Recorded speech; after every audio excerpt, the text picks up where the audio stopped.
Number 12. The valley that filled with water before anyone understood what a dam could do. There is a place in the mountains of Pennsylvania where a lake sits today, quiet and unremarkable, ringed by trees and vacation homes. People fish on its surface. Kayakers paddle across it on summer mornings. Nothing about it suggests that directly beneath where they float, under those dark, cold waters, there was once a living town of nearly 2,000 people who went about their ordinary lives on an ordinary Friday afternoon in late May of 1889, completely unaware that a wall of water was about to reach them, moving faster than a galloping horse. Johnstown, Pennsylvania, was not a small settlement clinging to the edge of civilization. It was an industrial town, a steel town, a place of furnaces and rail lines and immigrants who had come from Wales and Germany and Ireland to work the mills. The Little Conemaugh River ran through it, and the Stony Creek joined it there, and the whole geography of the place sat at the bottom of a steep river valley. That geography would become its coffin. 14 miles upstream, perched in the Allegheny Mountains above the town, sat the South Fork Dam. It had been built by the Commonwealth of Pennsylvania in the 1840s to supply water to the canal system. But by the time the railroad made canals obsolete, the dam was abandoned, neglected, and eventually sold. In 1879, it was purchased by a group of wealthy Pittsburgh industrialists who converted the reservoir it held into a private fishing and recreation club. The South Fork Hunting and Fishing Club counted among its members names like Carnegie, Frick, and Mellon. The club repaired the dam casually, inadequately, and with deliberate cost-cutting that removed the original iron discharge pipes that would have allowed controlled release of water. Engineers and observers had warned about the dam for years. A local engineer named John Fulton inspected it in the early 1880s and reported that the dam was dangerously deficient. His warnings were received politely and ignored completely. The club's members were not worried. They spent their summers fishing in the reservoir they called Lake Conemaugh, and the town of Johnstown, far below, was simply not their concern. May 1889 brought torrential rain to the region, the kind of rain that saturated the soil and swelled every creek. The reservoir behind the dam rose steadily. Workers at the dam attempted to lower the water level, but the discharge capacity was simply not sufficient. On the morning of May 31st, witnesses on the earthen dam could see that the water was beginning to overflow the top of the structure. Throughout that morning, and into the early afternoon, men worked frantically trying to dig emergency channels, trying to do something, anything to relieve the pressure. By mid-afternoon, the dam was visibly sagging. And then it gave way entirely. 20 million tons of water dropped out of the mountain. The wave that formed was described by survivors as a dark boiling mass that roared like continuous thunder. It was between 30 and 40 feet high in places. It carried trees, locomotives, entire houses, miles of barbed wire from a nearby factory, and the bodies of everyone it had already consumed. It took approximately 10 minutes to travel from the dam to the outskirts of Johnstown. The town had no real warning system. A telegraph message had been sent down the valley through relay stations, but most of the warnings were treated with skepticism or dismissed entirely, because that dam had been threatening to fail for so long without actually failing that the people of Johnstown had simply stopped believing it ever would. More than 2,200 people died in the Johnstown flood. It was the deadliest disaster in American history to that point. Bodies were found as far away as Cincinnati, Ohio, hundreds of miles downstream. The damage was so complete in certain sections of the town that entire blocks simply ceased to exist. The wreckage piled against a stone railroad bridge and caught fire, burning for 3 days with people still trapped inside it. The South Fork Hunting and Fishing Club was never held legally responsible. A series of lawsuits failed because the courts of that era largely treated the dam failure as an act of God rather than an act of negligence. The men who had owned the inadequate dam continued their lives largely untouched by consequence. What they left behind was a pattern that would repeat itself, the warning that arrives too late, the negligence that masquerades as acceptable risk, and a town that existed on a Friday and was gone by Saturday. Number 11.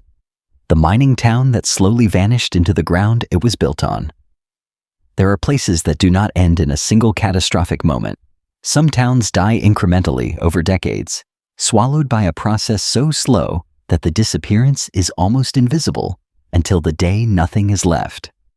Centralia, Pennsylvania, offers one of the most unusual examples of a community's erasure in the history of North America, not through flood or fire in the conventional sense, but through a subterranean fire that began in 1962 and is still burning today, more than 60 years later. Centralia was founded in the anthracite coal country of Columbia County in the mid-19th century. Coal mining defined it completely. The land beneath the town was riddled with mine tunnels, worked-out seams, and old shafts that had been only partially filled or sealed when they were abandoned. The town itself grew directly over this hollow earth, its houses and churches and stores built on ground that had been structurally compromised from below for generations. In the spring of 1962, the municipal government arranged for a trash fire to be set in an open dump located near an abandoned mine pit at the edge of town. This practice was not unusual. Open burning of municipal waste was standard practice across rural Pennsylvania at the time, but the particular pit used that day connected, through a poorly sealed mine entrance, directly to an underlying coal seam. The fire worked its way into the coal. Coal seams, once lit, do not extinguish easily. They have their own air supply through the network of tunnels and cracks in the earth, and they can propagate laterally through the ground for enormous distances at their own pace. Attempts to extinguish the Centralia mine fire began almost immediately and continued for years. Crews dug trenches trying to cut off the fire's path. They pumped water and slurry into the ground. They drilled boreholes to inject inert materials. Nothing worked with any lasting success. The fire moved where it wanted to move, following the carbon-rich seams that ran beneath the town in every direction. For most of the 1960s and into the 1970s, the fire was primarily understood as an engineering problem, rather than an existential threat to the community. The residents of Centralia went about their lives. Children grew up there. Families maintained their homes. The signs of what was happening beneath them were easy to miss unless you knew what to look for. A patch of ground slightly warm underfoot in winter. A spot where snow melted faster than it should. A faint sulfurous smell on a still morning. Then the symptoms became impossible to ignore. Sinkholes began opening in yards and along roads. In February 1981, a 12-year-old boy named Todd Domboski was walking across his grandmother's backyard when the ground collapsed beneath him, opening a hole approximately 4 feet wide and more than 150 feet deep.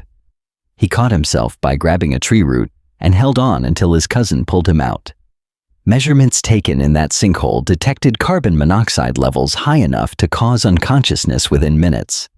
The federal government declared Centralia a disaster area in 1984 and appropriated funds for voluntary relocation of residents. Most families took the money and left. By the early 1990s, the population had fallen from roughly 1,000 people to a few dozen stubborn holdouts. The state of Pennsylvania eventually condemned all remaining properties and attempted to force out the last residents through eminent domain proceedings that stretched into the 2000s. A handful of elderly residents received the right to remain for the duration of their lives through a negotiated settlement. Today, Centralia is essentially a ghost geography. The streets still exist, labeled by their old signs.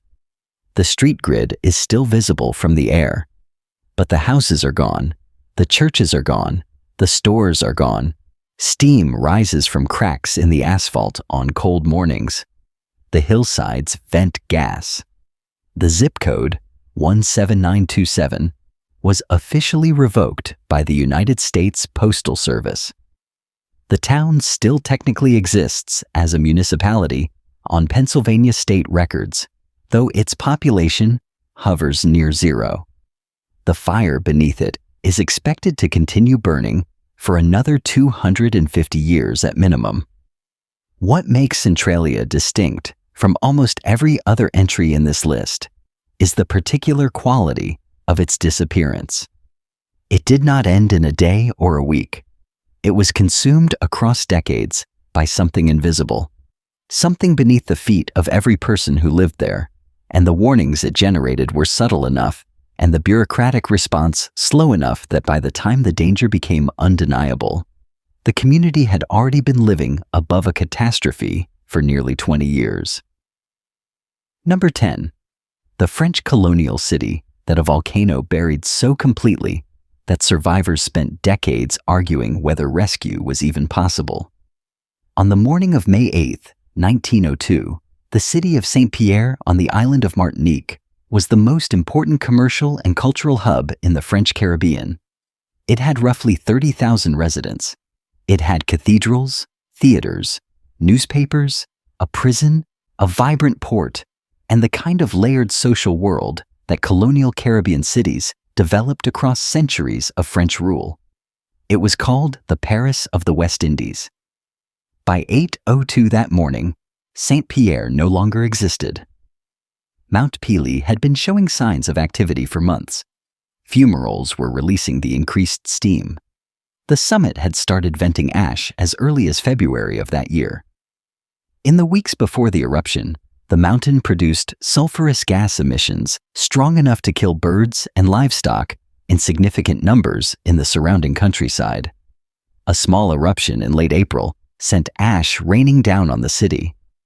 The snake population disturbed by volcanic gases erupted from the forested flanks of the mountain and descended on the nearby village of Le Prêcheur, killing or injuring hundreds of people and vast numbers of animals in what became known as the snake eruption.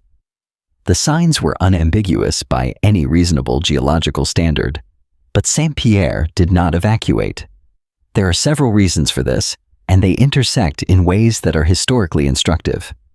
The governor of Martinique, Louis Moutet, was aware that a scheduled colonial election was approaching, and there was political pressure to keep the population of Saint-Pierre in place through Election Day. A scientific committee was assembled to assess the danger. That committee issued a report concluding that Saint-Pierre was not in immediate danger and that residents should remain calm. The report was widely understood at the time to have been politically motivated. Governor Moutet and his wife chose to move from the administrative capital to Saint-Pierre itself in the days before the eruption, publicly demonstrating confidence in the city's safety. What happened on May 8th was not a conventional lava flow. Mount Pelee produced what volcanologists now classify as a pyroclastic density current, sometimes called a nuit ardente, or glowing cloud.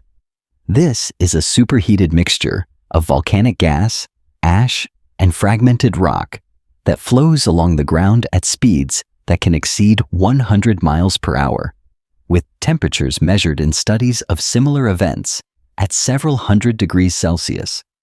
It does not flow like water.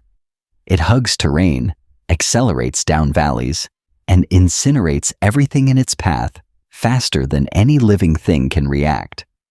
The pyroclastic current that descended on Saint-Pierre on the morning of May 8th reached the city in approximately 2 minutes from the point of its release on the mountain's flank.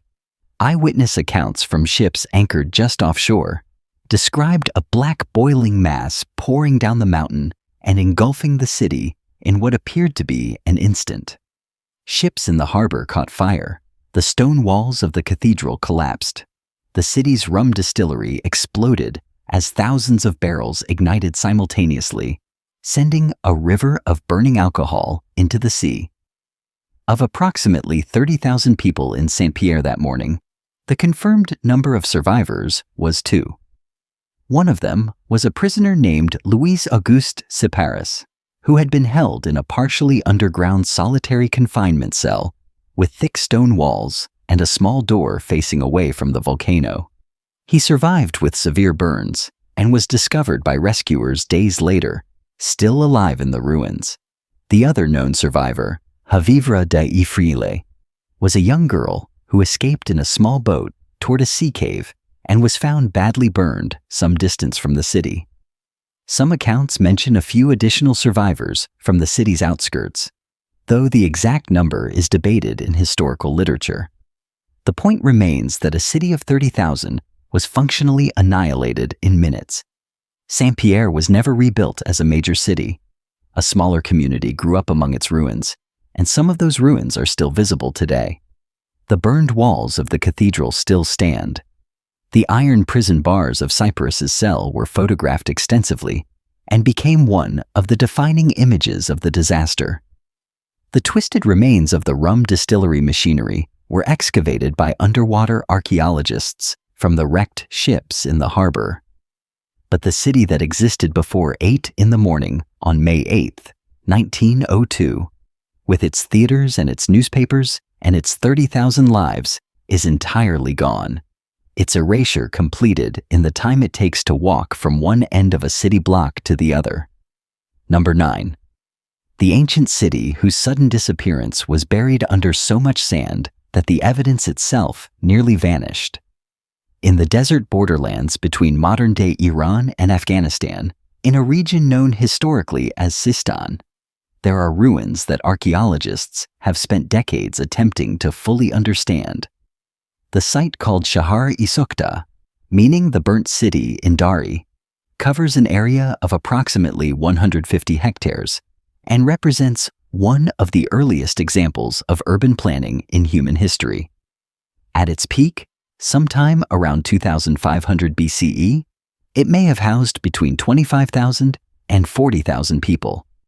It had neighborhoods organized by craft specialization, with areas dedicated to metalworking, pottery, and textile production.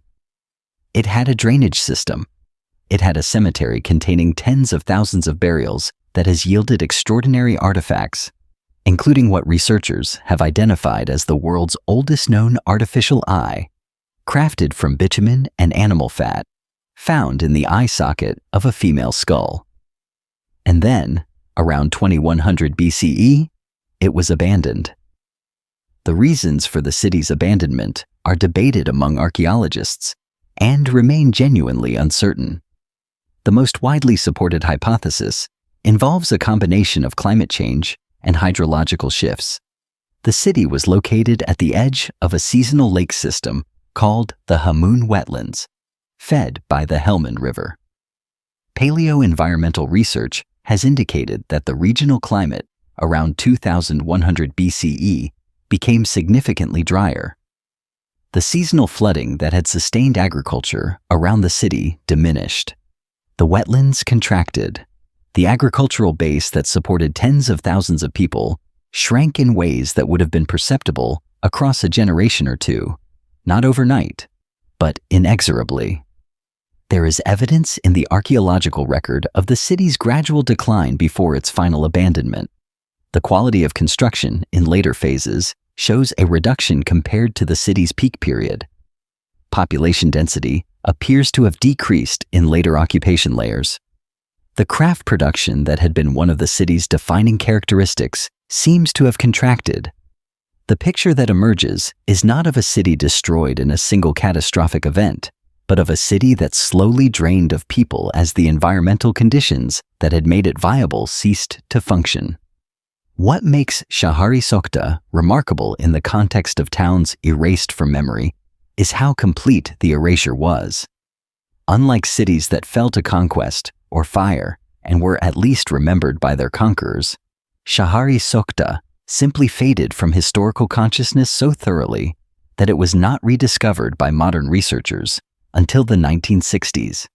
The people who abandoned it left no written records, or none that have survived or been deciphered. The city sits in a remote desert region that was for centuries largely inaccessible and ignored by outside scholarship. The excavations that have taken place since the 1960s have yielded enormous quantities of artifacts and information, but the civilization that produced them remains poorly understood, lacking the textual evidence that allows historians to reconstruct social and political context with confidence. The city was not erased by catastrophe in the conventional sense. It was erased by the slow withdrawal of the water that had made it possible, and then by centuries of sand accumulation in a desert environment that is among the windiest on Earth.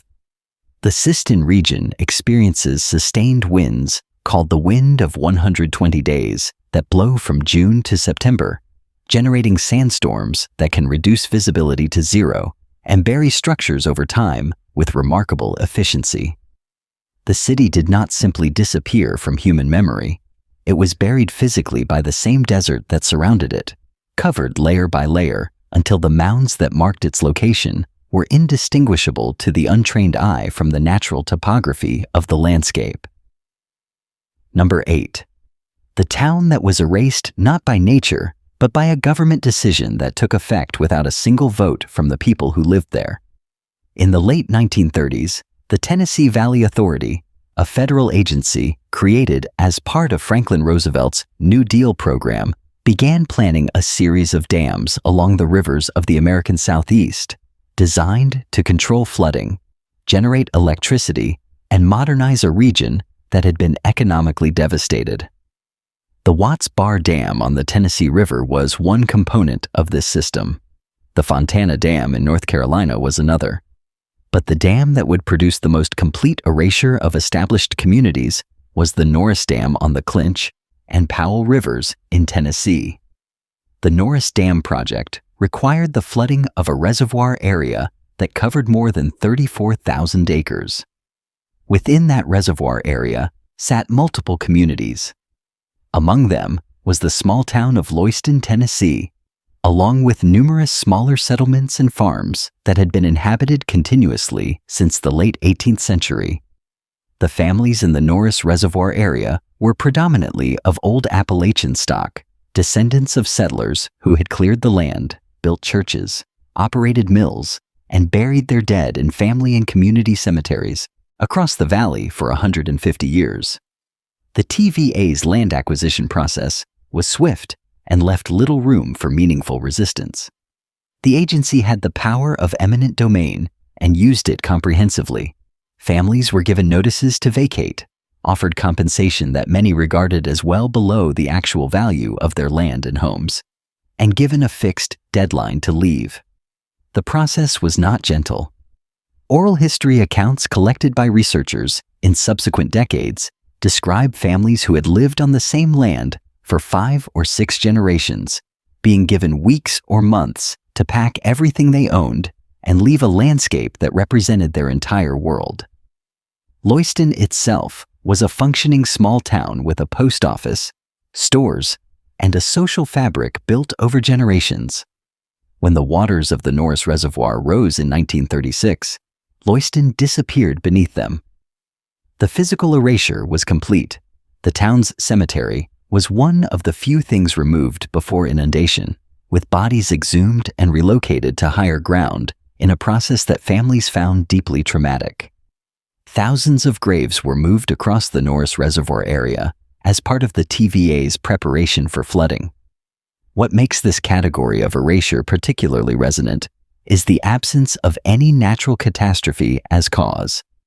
The town of Lewiston and the communities around it were not destroyed by a flood in the geological sense. They were destroyed by a deliberate political and economic decision made at the federal level by people who had never walked the land in question, implemented by an agency with legal authority that could not be meaningfully challenged. The people who lost their homes and communities were told that their sacrifice served the greater good of electrification and flood control, and in the narrow economic sense that was true. But the greater good being served did not belong to the people who paid for it. Today, the Norris Reservoir sits where Lewiston used to stand. During drought years, when the water level drops significantly, remnants of old foundations and the occasional trace of former roads become briefly visible before the water rises again and covers them. The town exists now only in genealogical records, oral histories, and the family memories of descendants who were told by their grandparents what the valley looked like before the government filled it with water. Number 7. The port city that an earthquake dropped into the sea in a single afternoon, taking its reputation for invincibility down with it. On June 7, 1692, Port Royal, Jamaica, was the largest and wealthiest city in the English Caribbean. It sat on a long sand spit at the entrance to Kingston Harbor, and its position made it one of the most strategically valuable ports in the Atlantic world. The harbor could shelter an entire naval fleet. The city had grown rich on trade, privateering, and the kind of commerce that followed wherever sailors and merchants concentrated. Contemporary accounts describe it as a place of extraordinary density, with brick buildings rising multiple stories on streets barely wide enough for two people to walk abreast, crammed onto a narrow peninsula of land that had no room to expand. At approximately 11:43 in the morning, an earthquake of estimated magnitude 7.5 struck beneath the seabed near the island. The timing was documented by a stopped pocket watch recovered later from the ruins, a dumb detail that has been cited by historians and archaeologists repeatedly as one of those small objects through which a catastrophe becomes suddenly intimate. The ground beneath Port Royal was not solid rock.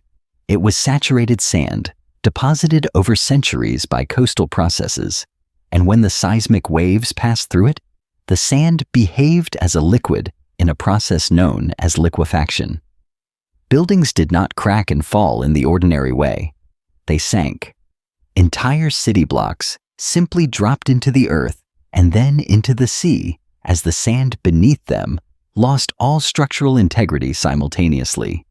Eyewitness accounts describe watching streets tilt and structures slide into the water as the ground opened. 2/3 of the city, an area of approximately 33 acres, subsided beneath the sea in the space of minutes.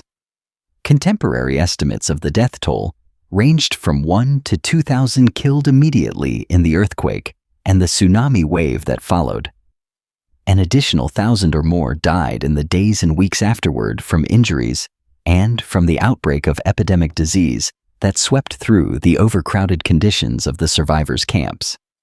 The Reverend Emmanuel Heath, who was present in the city that morning and survived, wrote an account of his experience, describing how he watched men sink into the ground up to their necks, and how, when the earth closed again around them, the visible portions of their bodies were run over by a boat as the water flooded in. The English colonial authorities briefly considered rebuilding Port Royal on its original site, but the city that had existed before the earthquake was irrecoverable. The sand peninsula had physically changed shape. Many of the structures that had not sunk were too damaged to repair. The population that had not fled after the earthquake was thinned further by subsequent fires and hurricanes in the years that followed. Kingston, on the mainland shore of the harbor, gradually absorbed Port Royal's commercial functions and grew into the island's primary city. Port Royal never recovered its former status and became a much smaller settlement. The submerged portion of the original city has been the subject of systematic underwater archaeological excavation, most notably by teams working in the latter half of the 20th century. The archaeology has recovered an extraordinary snapshot of daily life in a 17th century Caribbean port, including intact dishes still set on tables, tools laid down and never picked up again, goods stored in warehouses that sank intact. It is a city frozen at the exact moment of its destruction, preserved by the same sea that took it. Number 6.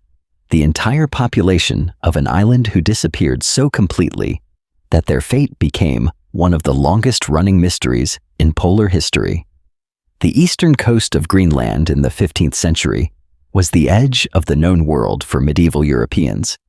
The Norse settlers who had established communities on Greenland's western coast, beginning around 985 CE, under Eric the Red and his successors, had maintained those settlements for nearly 500 years.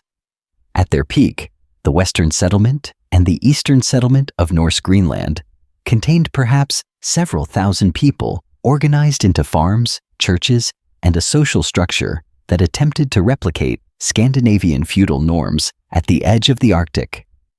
Then they vanished. The last confirmed written record of the Norse Greenland community is a document from 1408, recording a marriage that took place at Hvalsey Church in the Eastern Settlement. After that date, the historical record goes silent. When European ships next made contact with Greenland in the later 15th and early 16th centuries, they found the Norse settlements abandoned. The stone churches still stood, the farm buildings were still structurally present, but the people were gone. What happened to them has been the subject of scholarly debate for generations, and the honest answer is that no single explanation has been proven definitively.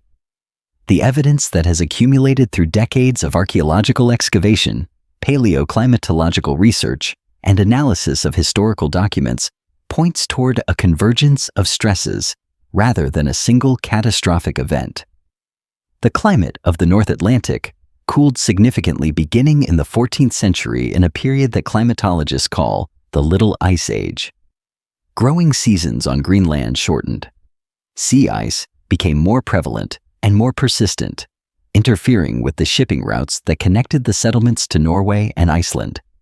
Those shipping routes were critical because the Norse Greenland economy depended on exporting goods, primarily walrus ivory, to European markets in exchange for iron, timber, and grain that the settlers could not produce locally. As European demand for walrus ivory collapsed following the Portuguese opening of African elephant ivory trade routes in the 15th century, the economic rationale for maintaining the Greenland settlements weakened catastrophically. Simultaneously, the Thule Inuit, the ancestors of modern Greenlandic Inuit people, were expanding southward from the Arctic and coming into increasing contact and competition with the Norse settlements. The nature of that interaction is debated. Archaeological evidence suggests periods of both trade and conflict. Some researchers have proposed that the Norse settlers may have integrated into Inuit communities, though the genetic and archaeological evidence for this remains inconclusive. The farms and churches of the Norse Eastern Settlement were found abandoned but not destroyed, suggesting an organized departure rather than a sudden catastrophe. Where those people went, whether to Iceland, Norway, or into the Inuit population, remains genuinely unknown. They left behind their stone buildings, their animal bones, their household artifacts, and one of the most haunting unanswered questions in medieval history. A community that had existed at the edge of the world for half a millennium simply stopped existing, and the world they had built slowly disappeared under the ice and the tundra without anyone to remember it. Number 5. The industrial town whose entire reason for existing was removed overnight, leaving it to collapse in slow motion over the following decades. There are places that were created entirely by a single industry, and when that industry ends, the place does not simply decline. It undergoes a kind of structural dissolution, a gradual disaggregation of every system that had made communal life possible. Gary. Indiana is one of the most documented examples of this process in American urban history, though its story is not typically told as a disaster story. It should be. Gary was not a pre-existing settlement that acquired industry. It was constructed from uninhabited lakeside marshland in 1906 by United States Steel Corporation specifically and solely to house the largest steel plant in the world and the workforce required to operate it. The corporation laid out the streets, built the housing districts, established the infrastructure, and organized the entire geography of the town around the production needs of the mill. Everything else, the schools, the churches, the commercial districts, the theaters, the social clubs, grew up in response to the workforce the mill attracted. At its peak in the mid-20th century, Gary housed roughly 180,000 people and produced a meal that went into the construction of the American infrastructure of the post-war era.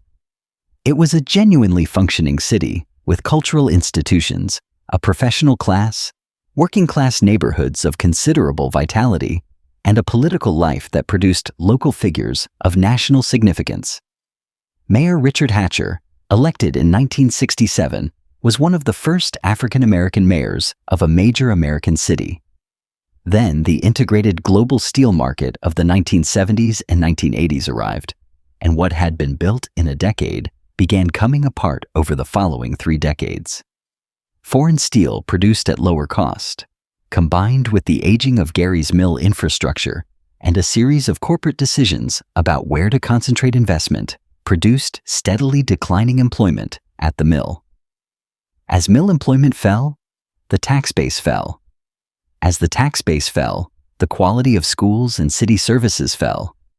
As services fell, the residents who could afford to leave left. As the population fell, the commercial districts lost customers and businesses closed. As businesses closed, the buildings they occupied sat empty and began to deteriorate. The process fed itself. Gary's population today is approximately 70,000, less than 40% of its peak. The vacancy rate in the city's housing stock and commercial buildings is among the highest of any American city. Entire residential blocks have been demolished because the cost of maintaining abandoned structures exceeded any foreseeable benefit.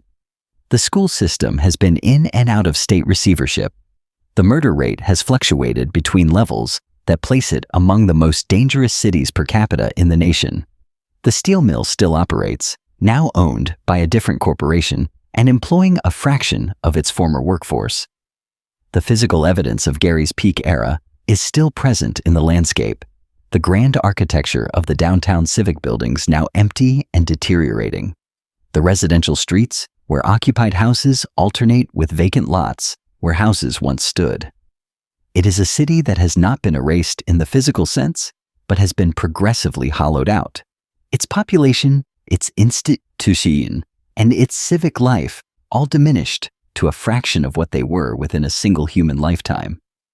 Gary is a disaster of a particular modern kind, one produced not by geology or weather, but by the complete dependence of an entire community on a single economic function that was withdrawn.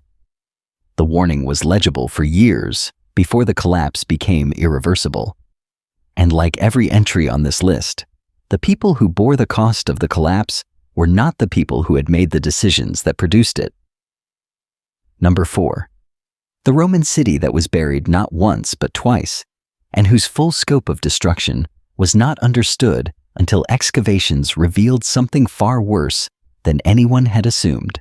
There are few ancient disasters as well documented as the eruption of Vesuvius in 79 CE.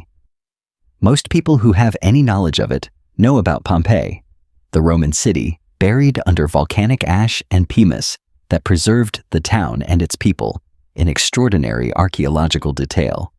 But Pompeii's story, as remarkable as it is, tends to overshadow the fate of another Roman city that was destroyed in the same eruption and in a more complete and violent way. Herculaneum, a smaller and considerably wealthier seaside town located closer to the volcano, was not primarily buried by falling ash.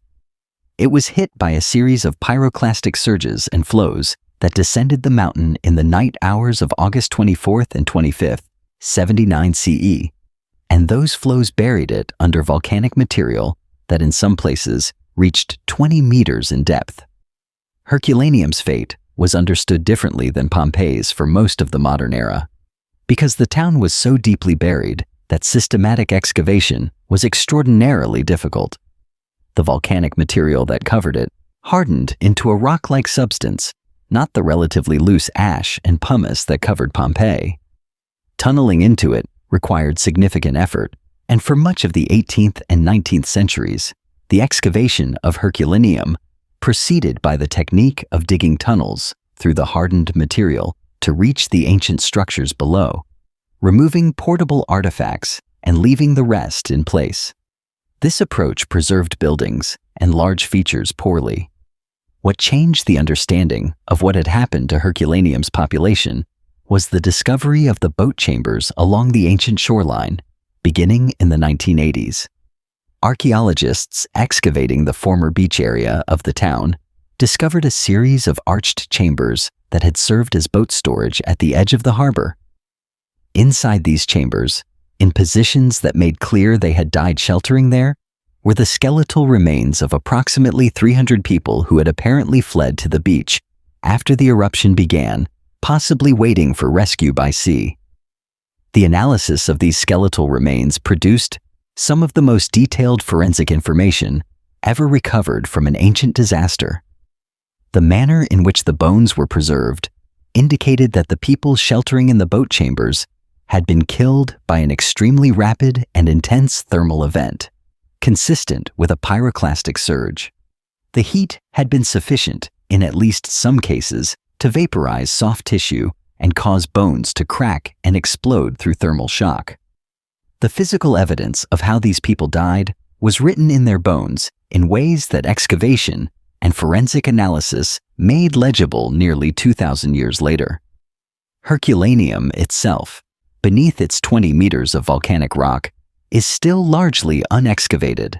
Modern Ercolano, an Italian town of approximately 50,000 people, sits directly above a significant portion of the ancient site. The portion of Herculaneum that has been excavated represents perhaps a quarter or less of the original town.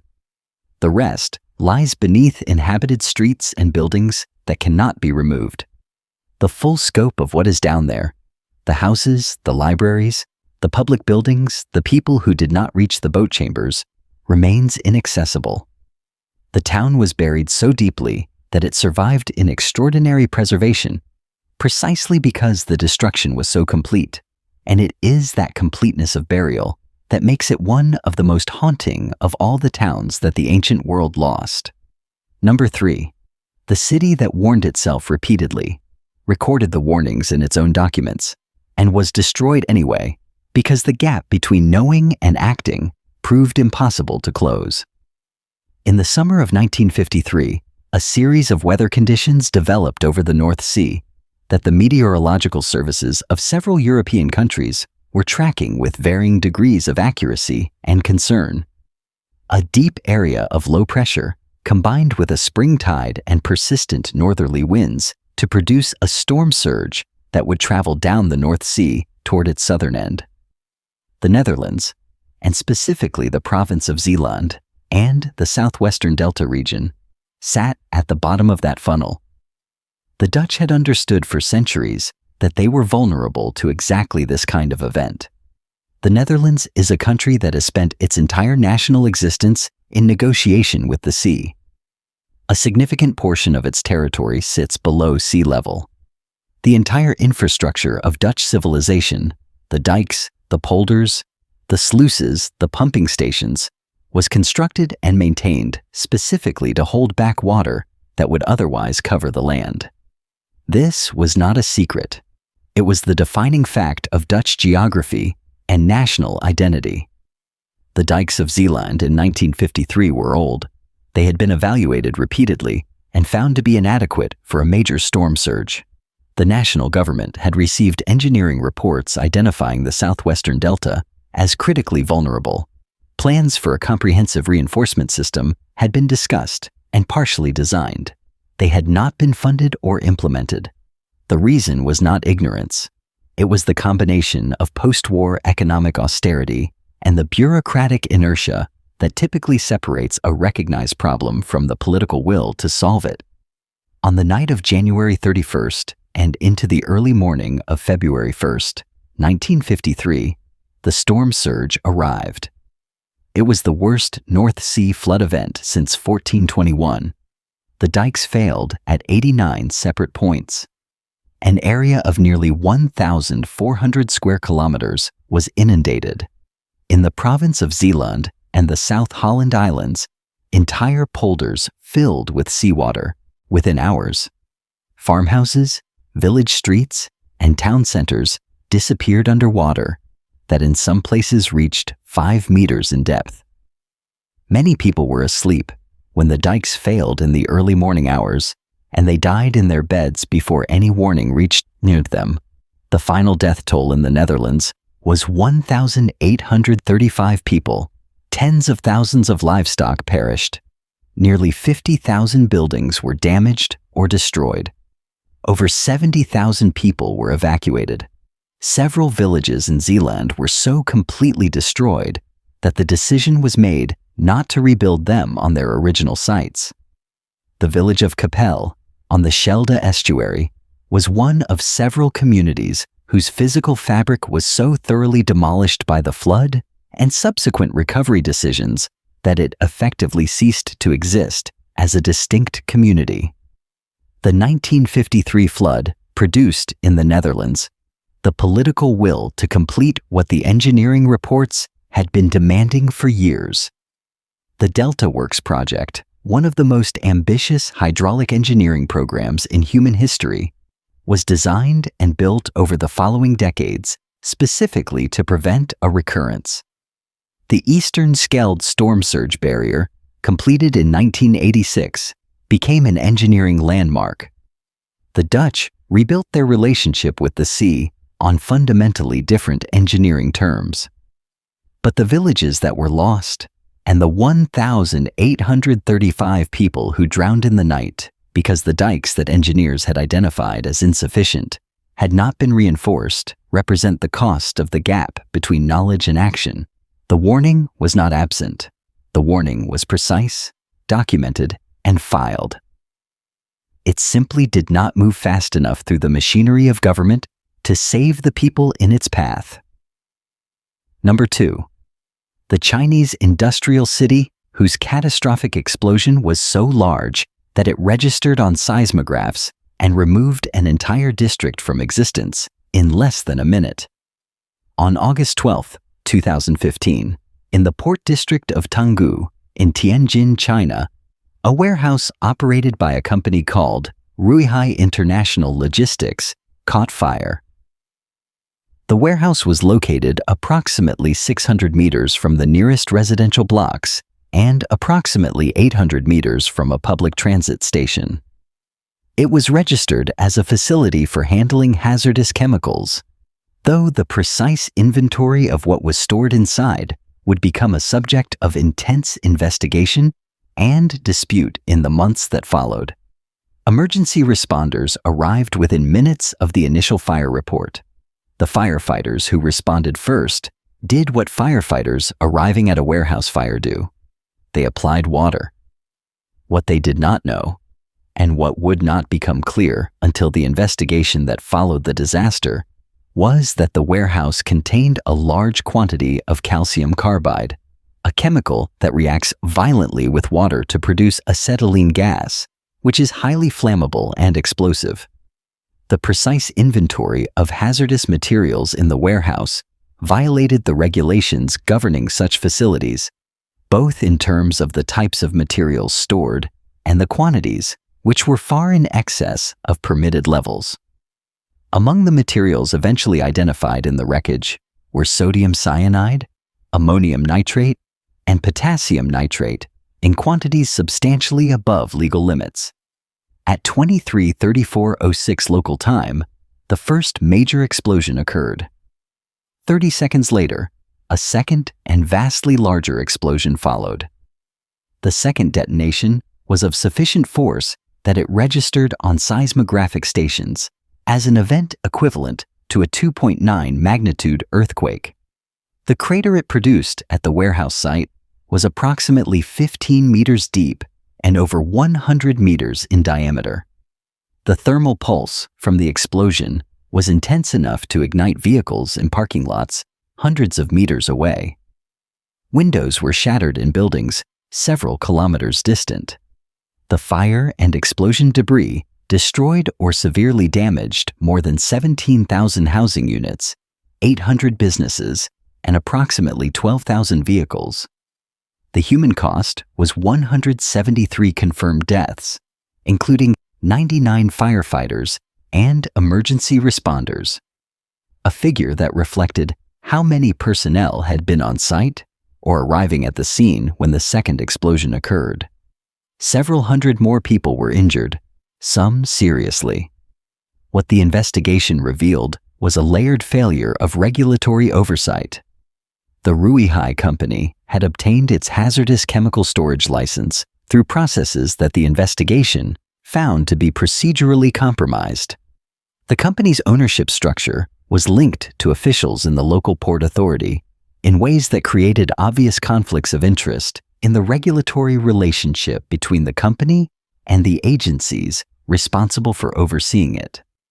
Inspections had not caught, or had not acted on, the violations in the warehouse's inventory. The residential proximity of the warehouse, well within the legal safety buffer zone required for facilities handling the most dangerous categories of materials, reflected a broader pattern of urban development occurring faster than the regulatory framework designed to manage it. An entire residential district around the blast site was rendered uninhabitable. Buildings within the immediate zone of destruction were demolished. The area around the crater was designated a buffer zone and cleared. The people who had lived in the housing blocks nearest the explosion lost their homes in the literal sense, not because of any geological or meteorological event, but because a regulated facility had been operating in fundamental violation of the regulations designed to prevent exactly the catastrophe that occurred. The disaster at Tianjin was extensively documented because it happened in the age of smartphones, with video of both explosions captured from multiple angles and circulated globally within minutes. The scale of what those videos showed, the second explosion generating a fireball, visible for miles in a shockwave that knocked people off their feet at substantial distances, made it impossible to minimize or contain informationally the way that disasters in earlier eras could sometimes be managed. The transparency forced by documentation did not, by itself, produce accountability proportionate to the scale of what had happened. It rarely does. Number 1. The medieval trading city, whose total obliteration became the defining proof that a sufficiently powerful state could make an entire civilization simply stop existing. In the year 1219, the city of Nishapur, in the Khorasan region of northeastern Iran, was one of the most important cities in the Islamic world. It was not merely a trading post or a regional market. It was a center of philosophical learning, poetic tradition, and scientific inquiry that had produced figures of enduring significance. Omar Khayyam, the mathematician and poet, had lived and worked there. The philosopher and theologian Al-Ghazali had spent time there. The city sat at the intersection of trade routes, connecting Central Asia to the Persian heartland, and its markets handled goods that had traveled from China, India, the Mediterranean, and the steppes. At the time of the Mongol invasion, Nishapur's population has been estimated by various historians at somewhere between 100,000 and several hundred thousand, though these figures are difficult to verify precisely from the available sources and should be treated as orders of magnitude rather than census counts. The Mongols under Genghis Khan had been advancing through Central Asia with a momentum that was altering the map of the known world. The campaigns were characterized by a specific operational approach that combined extraordinary military effectiveness with a deliberate policy of total destruction applied to cities that resisted. Nishapur's initial encounter with this force was oblique. In 1221, during the campaign that followed the initial push into Khorasan, a Mongol general named Togrul was killed outside the city's walls by an arrow fired by a defender. This was a fact of combat, but it became, for the Mongols, a point of account.